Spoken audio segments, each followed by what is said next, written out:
देवउठनी एकादशी की सभी को ढेर सारी शुभकामनाएं। देवउठनी एकादशी है वो अपने आप में बहुत महत्वपूर्ण दिन माना जाता है। कहा जाता है कि इस दिन भगवान विष्णु है वो अपनी 4 महीने की योग निद्रा से जागते हैं। तो इस दिन है वो पूजा पाठ विशेष रूप से की जाती है। तुलसी का विवाह किया जाता है। इस बार एक देवउठनी एकादशी 23 नवंबर को मनाई जा रही है। इसे प्रबोधिनी एकादशी या उत्थान एकादशी के नाम से भी हम जानते हैं।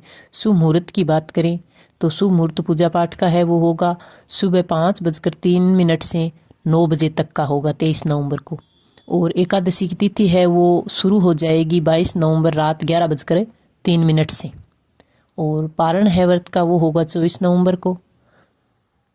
इस बार देवउठनी एकादशी है वो सर्वार्थ सिद्धि योग में बन रही है। इस साल देवउठनी एकादशी पर शुभ योग बन रहा है वो है स्वार्थ सिद्धि योग और रवि योग।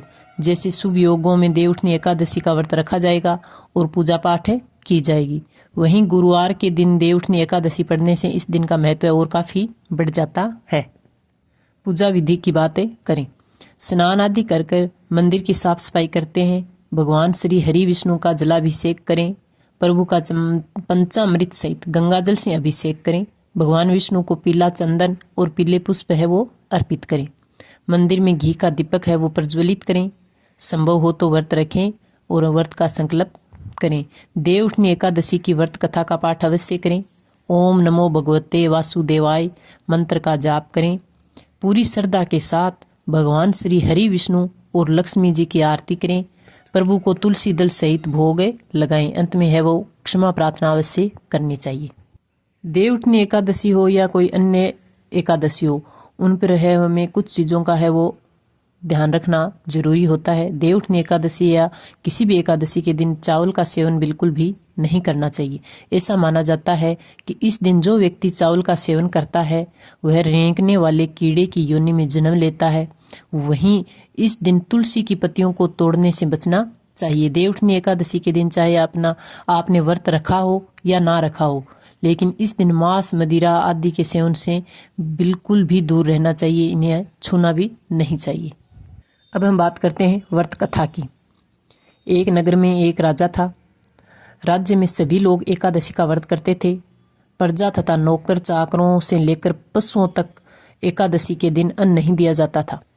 एक दिन किसी दूसरे राज्य का एक व्यक्ति राजा के पास आता है और आकर बोलता है, महाराज कृपा करके मुझे आप नौकरी पर रख लें।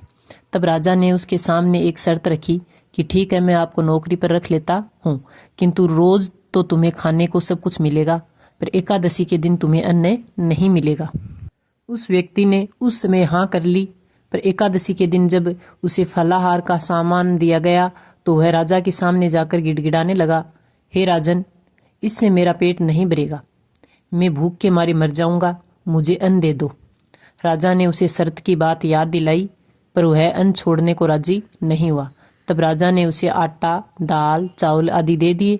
वह नित्य की तरह नदी पर पहुंचा और स्नान कर भोजन पकाने लगा।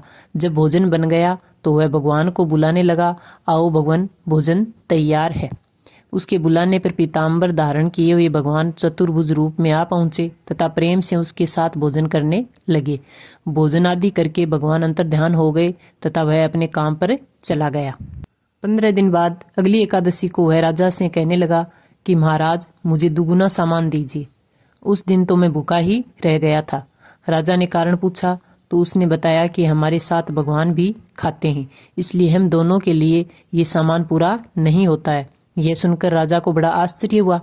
वह बोला, मैं नहीं मान सकता कि तुम्हारे साथ भगवान भोजन करते हैं। मैं तो इतना व्रत करता हूँ, पूजा पाठ करता हूँ, लेकिन मुझे तो भगवान एक दिन भी दर्शन नहीं देते। राजा की बात सुनकर वह बोला, महाराज, यदि विश्वास न हो तो साथ चलकर देख ले। राजा एक पेड़ के पीछे छिपकर बैठ गया। उस व्यक्ति ने भोजन बनाया तथा भगवान को शाम तक पुकारता रहा, पर भगवान नहीं आए।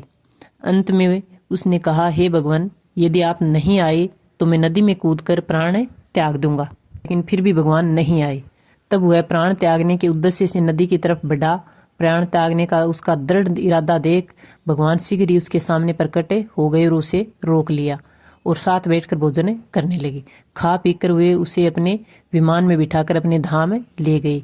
यह देख राजा ने सोचा कि व्रत उपवास तब तक कोई फायदा नहीं होता जब तक हम अपने सच्चे मन से या शुद्ध मन से भगवान की प्रार्थना नहीं करते।